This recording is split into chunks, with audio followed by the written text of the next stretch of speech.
আসসালামু আলাইকুম রহমতুল্লাহি ওবরকাতুহু। সম্মানিত দর্শক, সামাজিক মাধ্যমে ইদানিংকালে আওয়ামী লীগের যারা সাইবার যোদ্ধা তাদেরকে বেশ সক্রিয় দেখা যাচ্ছে। সবাই প্রচার চালাচ্ছেন, প্রোপাগান্ডা চালাচ্ছেন যে এই আওয়ামী লীগ ফিরে এলো বুঝি, এই বুঝি শেখ হাসিনা বাংলাদেশে ঢুকে পড়ল। তারা প্রচার চালাচ্ছেন যে বর্তমানে যে অবস্থা চলছে তার চেয়ে আওয়ামী লীগের জমানা অনেক অনেক ভালো ছিল। তারা প্রচার চালাচ্ছেন শেখ হাসিনার হাতেই নিরাপদ বাংলাদেশ। আসলে কি এটা সত্য? এক কথায় বলবো যে এই সাইবার যোদ্ধা যারা আছেন তারা সবাই ভুল করছেন। তাদের এই প্রচার এবং প্রোপাগান্ডার ফলে এখনো পর্যন্ত আওয়ামী লীগের যারা ভালো মানুষ আছেন, নিরাপদ আছেন, তারা বিপদে পড়বেন এবং তাদের এই ধরনের প্রচার এবং প্রোপাগান্ডার ফলে আওয়ামী লীগের যে রাজনীতি এটি আগামী দিনে ফিরে আসার যে সম্ভাবনা এটা ক্রমশ ক্ষীণ থেকে ক্ষীণতর হয়ে যাবে। আগে বাস্তবতা বুঝতে হবে যে আওয়ামী লীগ কত বড় অন্যায় করেছে, সেই অন্যায়গুলো স্বীকার করা এবং সেই অন্যায় থেকে বের হয়ে আসা, অন্যায়ের জন্য ক্ষতিপূরণ দেওয়া এবং অন্যায়ের ফলে যারা দায়ী ব্যক্তি তাদের শাস্তি নিশ্চিত না করা পর্যন্ত আওয়ামী লীগ এখান থেকে মুক্তি পাবে না। বোঝার চেষ্টা করুন। এরশাদ সাহেব অনেক উন্নয়ন করেছেন। ব্যক্তিগতভাবে এরশাদ সাহেবের ব্যবহার, আচার আচরণ অতুলনীয়। নরম দিলের মানুষ ছিলেন। ব্যক্তিগতভাবে কারোর প্রতি তিনি শত্রুতা পোষণ করতেন না এবং কাছাকাছি গেলে সবার সঙ্গে ভালো ব্যবহার করতেন। কিন্তু রাষ্ট্র পরিচালনা করতে গিয়ে তার যে অন্যায় হয়েছে, ভুল হয়েছে, তার আসার অর্থাৎ ক্ষমতা আসার যে প্রক্রিয়াটি এটি ভালো ছিল না। ফলে এখনো পর্যন্ত জাতীয় পার্টি এরশাদকে একটি স্বৈরাচারী দল এবং একটি মন্দ দল হিসেবে, মন্দ ব্যক্তি হিসেবে বিবেচনা করা হয়। 1971 সনে জামাতের যে কর্মকাণ্ড, রাজাকার, আলবদর আর শামসদের কর্মকাণ্ড, পাকিস্তানি বাহিনীর দোসর হিসেবে তাদের কর্মকাণ্ড, তার ফলে এখনো পর্যন্ত জামাতকে সেই দায় শোধ করতে হচ্ছে। সেই আওয়ামী লীগ জমানাতে যুদ্ধাপরাধীদের যে বিচার, সেই বিচারের মাধ্যমে জামাতের একেবারে টপ লেভেলের যে নেতৃত্ব সবাইকে শেষ করে দেওয়া হয়েছে। এমনকি এখন জামাতের যারা নেতৃত্বে আছেন সবই মুক্তিযুদ্ধ পরবর্তী জেনারেশন, যারা স্বাধীনতা সেই যুদ্ধের সময় রাজাকার আলবদর ছিলেন না, বা এদের কারোর পিতা। প্রথম আপনি জামাতের যদি ডক্টর শফিকুর রহমানের কথা চিন্তা করেন, ডক্টর মাসুদের কথা চিন্তা করেন, হামিদুর রহমান আজাদ সাহেবের কথা চিন্তা করেন, তারপর আপনার সেলিম উদ্দিনের কথা চিন্তা করেন, তারা 1971 সনে না রাজাকার ছিলেন না আলবদর ছিলেন, কিন্তু তাদেরকে কিন্তু সেই দায় দায়িত্ব বহন করতে হচ্ছে।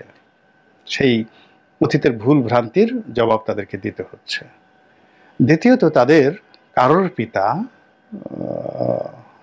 সেই আল রাজাকার ছিলেন, বদর ছিলেন, বদর বাহিনীর ছিলেন, এরকম ঘটনা আমি জানি না, কিন্তু তারপরেও তাদেরকে কিন্তু সেই রাজাকারের গালি এখন পর্যন্ত শুনতে হচ্ছে। বঙ্গবন্ধুর জমানাতে যে দুর্ভিক্ষ এবং বাকশাল, এই দায় থেকে আওয়ামী লীগ এখন পর্যন্ত মুক্ত হয়নি। তো বাকশাল এবং রক্ষী বাহিনী এবং দুর্ভিক্ষর যে যন্ত্রণা, তার চেয়ে 1000 গুণ তারও বেশি অপকর্ম করা হয়েছে 2014 থেকে 2024 এই 10 বছরে। তো সেটা নিয়ে আওয়ামী লীগের কোনো অনুশোচনা আমি এখনো পর্যন্ত দেখছি না। মানুষ এত বেকুব নয়। 2 নম্বর হলো, শেখ হাসিনা যেভাবে পালিয়ে গেছেন, তার এভাবে পালানোটা কোনো অবস্থাতেই ঠিক হয়নি। তিনি যদি গণপিটুনিতে মারা যেতেন, তারপর তিনি যদি গ্রেপ্তার বরণ করতেন, তিনি যদি হেলিকপ্টারে করে ক্যান্টনমেন্টে থাকতেন, যা কিছু করতেন, কোনো অবস্থাতেই তার পালানোটা ঠিক হয়নি। অনেকে এখনো শেখ হাসিনা ফোবিয়াতে ভুগছেন। সে আয়না ঘর থেকে শুরু করে শেখ হাসিনার জমানাতে যারা জুলুম এবং অত্যাচার ভোগ করেছেন, তাদেরকে ভয় দেখানোর জন্যই মূলত শেখ হাসিনা বারবার বলছেন যে আমি এখনই ঢুকে পড়ব। এটা কোনো ভালো উদ্দেশ্য নয়। এই বাংলাদেশে তাকে বরণ করার মতো কেউ নাই, আওয়ামী লীগের কেউ নাই, নো ওয়ান। কিন্তু তিনি ভয় দেখাচ্ছেন কাকে? তার প্রতিপক্ষকে। এবং এখানেই তার যে দুষ্ট বুদ্ধি এখন পর্যন্ত রয়ে গেছে। মানুষ বুড়ো হলে, বিপদে পড়লে যাকে বলা হয় তার অনেক পরিবর্তন হয়, সে তওবা করে। কিন্তু শেখ হাসিনার ক্ষেত্রে এরকম কোনো লক্ষণ দেখা যাচ্ছে না, বরং সে দিল্লিতে বসে এখন যে সকল গুটি চালছেন, যে সকল কথাবার্তা বলছেন, তাতে করে বাংলাদেশের স্বাধীনতা এবং সার্বভৌমত্ব বিপদে পড়ে যাচ্ছে। ইউনূস সরকার বিপদে পড়ে যাচ্ছে, আমরা সবাই বিপদে পড়ে যাচ্ছি, এবং সর্বোপরি আওয়ামী লীগের নেতাকর্মীরা বিপদে পড়ে যাচ্ছে। আওয়ামী লীগকে যদি বাঁচতে হয়, নেতাকর্মীদের যদি বাঁচতে হয়, তাহলে এই শেখ হাসিনার যে চিন্তা এবং শেখ পরিবারের চিন্তা, এটা মাথা থেকে বাদ দিতে হবে। এদের নাম নিয়ে আগামী ১০০ বছর বাংলাদেশে শত চেষ্টা করে পুনরায় আওয়ামী লীগের রাজনীতি শুরু করা যাবে না। এটাকে সম্পূর্ণ নতুন একটা ফর্মে নিয়ে আসতে হবে। এবং এখানে অনেকে শেখ হাসিনাকে সে ধরাছোঁয়ার বাইরে রাখতে চান। তিনি কোনো ভুল করেননি, সব ভুল সালমান করেছে, আনিসুল হক করেছে, ওবায়দুল কাদের করেছে। আপনারা যারা মানে শেখ হাসিনাকে চিনেন, জানেন, তারা তো জানেনই। যারা জানেন না তাদেরকে বলছি, আমি তাকে খুব কাছের থেকে দেখেছি। তার কাছের মানুষ ছিলাম, তার বিরাগ ভাজন হয়েছে। তাকে দুইভাবে দেখেছি, দলের মধ্য থেকে দেখেছি, আবার বিএনপিতে এসে তাকে দেখেছি। তো কাজেই 3 ডাইমেনশন। আওয়ামী লীগের মধ্যে থেকে তার প্রিয়জন হিসেবে একরকম ব্যবহার পেয়েছি, আওয়ামী লীগের মধ্যে থেকে তার বিরাগ ভাজন হয়ে তার ভিন্ন রূপ দেখেছি, আবার তাকে ছেড়ে এসে যখন আওয়ামী লীগ ছেড়ে বিএনপিতে এসেছি তখন তার অবস্থা দেখেছি। 3 ডাইমেনশন, তার 3টি চরিত্র আমি তাকে দেখেছি খুব ঘনিষ্ঠভাবে। খুব স্পষ্টভাবে বলতে হয় যে ইবলিস বলতে যদি পৃথিবীতে কিছু থাকে, 1 কোটি ইবলিস একত্র করলে যে ধরনের শয়তানি বুদ্ধি ইবলিসের মনোমস্তিষ্ক থেকে আসবে, 1 লক্ষ ইবলিসের সম্মিলিত শয়তানি বুদ্ধি, তার চেয়ে শেখ হাসিনার মনের মধ্যে, ব্রেনের মধ্যে বেশি শয়তানি বুদ্ধি। 1। 2 নম্বর হলো যে এই অনেকগুলো লোককে আমরা সাধু মানে ক্রিমিনাল মনে করছি। বিশ্বাস করেন এই প্রত্যেকটা লোক, তাদেরকে ক্রিমিনাল বানানো হয়েছে আওয়ামী মেশিনের মধ্যে ফেলে এবং শেখ হাসিনার সরাসরি নির্দেশে। পুলিশ কর্মকর্তাদেরকে তিনি নির্দেশ দিয়েছেন। কোনো পুলিশ কর্মকর্তা হয়তো তার নিজের স্বার্থে ধর্ষণ করেছেন, ব্যভিচার করেছেন, জমি দখল করেছেন একান্ত ব্যক্তিগতভাবে, কিন্তু রাষ্ট্রীয় যে কর্মকাণ্ডগুলো এর বেশিরভাগই করা হয়েছে শেখ হাসিনার মদদে। এবং যখন শেখ হাসিনার মদদে একটি কাজ করে তিনি পুরস্কৃত হয়েছেন, এসপি থেকে এডিশনাল ডিআইজি হয়েছেন বা ডিআইজি হয়েছেন, তখন লোভের বশবর্তী হয়ে তিনি ওই শেখ হাসিনা যে ধরনের অপরাধ করার জন্য তাকে পুরস্কৃত করেছে, ওইরকম আর একটা অপরাধ তিনি নিজে নিজে করেছেন। তাহলে তার শুরুটা কিন্তু শেখ হাসিনাকে দিয়ে। এই যে দুর্নীতি, ব্যাংক লুট, বিমা লুট, আমরা সালমান এফ রহমান, আনিসুল হক, এস আলম এদেরকে দায়ী করি। জিজ্ঞাসা করে দেখেন, আল্লাহ সাক্ষী, এই প্রত্যেকটা লোকের কাছে জিজ্ঞাসা করে দেখেন, তারা এই কাজগুলো করেছে সরাসরি শেখ পরিবারের নির্দেশে। নিজেরা 10 টাকা চুরি করেছে তো ওদেরকে 5 টাকা ভাগই দিয়েছে, ক্ষেত্র বিশেষে আরো বেশি। এখানে 1 লাখ 2 লাখ এবং শেখ পরিবারের যত আত্মীয় স্বজন আছে সবাই মিলে প্রতিটি মন্ত্রণালয়কে যেভাবে তারা দুর্নীতির আখড়া বানিয়েছে তার কিছু নমুনা এই সোহেল তাজ সাহেব আমেরিকা যাওয়ার আগে তিনি খোলামেলা এই বক্তব্যগুলো দিয়ে গেছেন। এই যে আসাদুজ্জামান খান কামাল, আমরা তাকে এখন দুর্নীতিবাজ মনে করি, এই লোকটা এমন ছিলেন না। এই লোকটিকে শেখ হাসিনা এবং শেখ পরিবার এরা দুর্নীতিবাজ বানিয়েছে। সালমান এফ রহমান এরকম ছিলেন না, he was one of the most successful entrepreneur. কিন্তু এরশাদের মতো একটা দুর্নীতিবাজের কবলে পড়ে এই প্রথম সে ব্যবসায় বাইরে গিয়ে দুর্নীতি শুরু করে। তারপরে দুর্নীতি করতে করতে করতে করতে আজকের এই পর্যায়ে সে যে এসেছে, সে সবাইকে এরশাদকে ভাগ দিয়েছে। অন্য জমানাতে যদি কোনো বিএনপি জমানাতে 111 জমানাতে দুর্নীতি করে থাকে, সেটার ভাগ তাদেরকে দিয়েছে। শেখ হাসিনাকে সে ভাগ দিয়েই দুর্নীতি করেছে। এই যে আনিসুল হক আইনমন্ত্রী, এই যে দুর্নীতি করেছে, আপনার কি মনে হয় সে ভাগ দেয়নি? জয়কে ভাগ দেয়নি, অন্য কাউকে ভাগ দেয়নি, সবাইকে ভাগ দিয়েছে। মূল ব্যাপার হলো যে আপনি কারো আনুগত্য করবেন, দলদাস হবেন, কারো পক্ষে কথা বলবেন, সেটা ভিন্ন একটা দিক। অনেকে যেমন আমাকে বলেছেন যে জয় সম্পর্কে আপনি প্রশংসা করেছেন। আমি বলবো যে হ্যাঁ, জয় সম্পর্কে প্রশংসা করেছি।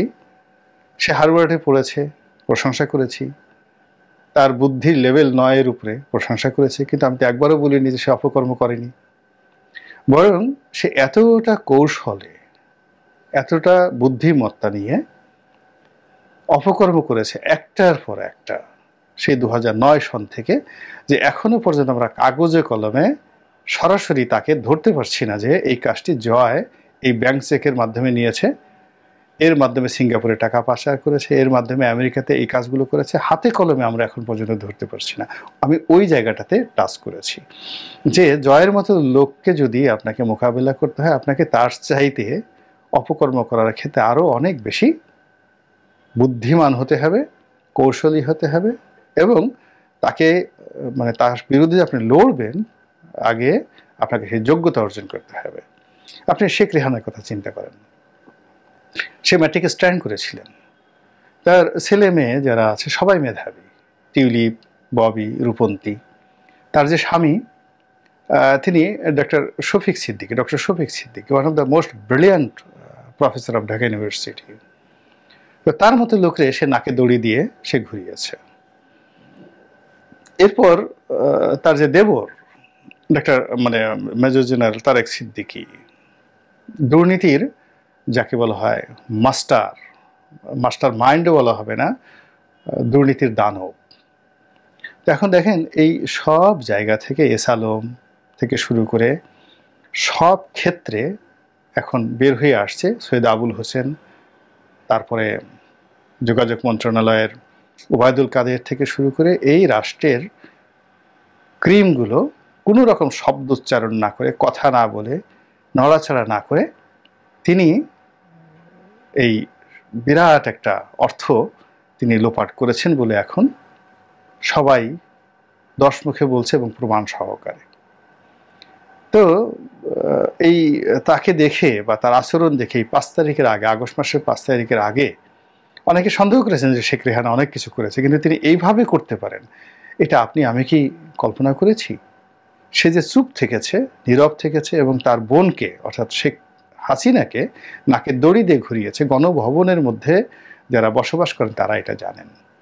তো কাজেই শেখ রেহানার বিরুদ্ধে যদি আপনাকে লড়তে হয়, তাহলে আপনাকে ওই ধরনের মেধা থাকতে হবে। আপনি দেখুন, সে বোনের সাথে শেষ মুহূর্ত পর্যন্ত ছিল, নিরাপদে পালিয়ে গেল, আবার বোনকে সে দিল্লিতে রেখে এখন সে মজা রাজার হালে সে ইংল্যান্ডে গিয়ে আছে, তার মেয়ে মন্ত্রী। আপনি কি বলবেন বলেন? এখন এই বাংলাদেশে তারা যে ইমেজগুলো হারিয়ে ফেলেছে এবং তাদের বিরুদ্ধে যে তথ্য এবং উপাত্ত যেভাবে যাকে বলা হয় প্রকাশিত হচ্ছে, আপনার কি মনে হয় যে তারা আবার ফিরে আসবে, আবার রাজনীতি করবে এবং এই বাংলার জমিনে তাদের আবার ডাইনেস্টি শুরু হবে? যদি ভেবে থাকেন, এটা আপনার একান্ত ব্যক্তিগত বিষয়, কিন্তু আমি একমত পোষণ করি না। বরং আমি ভয় পাই যে বাংলাদেশে এত দুরবস্থা, এত অপরাধ, এত অন্যায়, এত জুলুম, সব কিছুর সঙ্গে আবার আওয়ামী লীগ দিল্লি থেকে কলকাঠি নাড়ছে, আন্ডারওয়ার্ল্ড থেকে কলকাঠি নাড়ছে, দেশকে অশান্ত করছে। আর এই দেশের যা কিছু হচ্ছে এটা দেখে শেখ হাসিনা দিল্লির লদি গার্ডেনে গিয়ে, মানে দিল্লির অভিজাত পার্ক, আপনারা যারা লদি গার্ডেন চিনেন তারা খুব ভালো করে জানেন যে সেটি কোথায় অবস্থিত। তো সেখানে তিনি সদল বলে ঘুরে বেড়াচ্ছেন, স্ট্যাটাস দিচ্ছেন, রং তামাশা করছেন, অট্টহাসি দিচ্ছেন, এ কোনো কিছুই তার জন্য কল্যাণ বয়ে আনবে না, আওয়ামী লীগের জন্য কল্যাণ বয়ে আনবে না, এবং আমাদের দেশের জন্য কল্যাণ বয়ে আনবে না।